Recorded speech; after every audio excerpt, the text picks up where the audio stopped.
परम बाबा रोड अम्बेडकर नगर, परम बाबा रोड अम्बेडकर नगर, परम बाबा रोड अम्बेडकर नगर। कहवन विटामिन तोहार पियौनु हो पियैले बारे सेवा सेवा दानी लागे जमकेनु हो कहिले बारे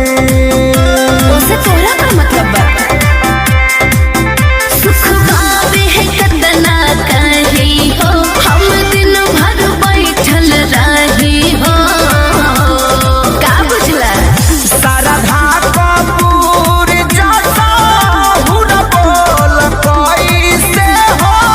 गइलू रे जान लागे सोइए के बिलला रोटी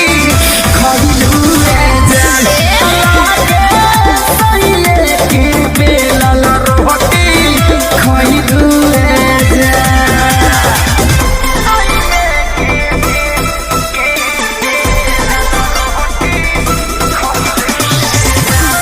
डीजे विकास राज, डीजे विकास राज, विकास राज।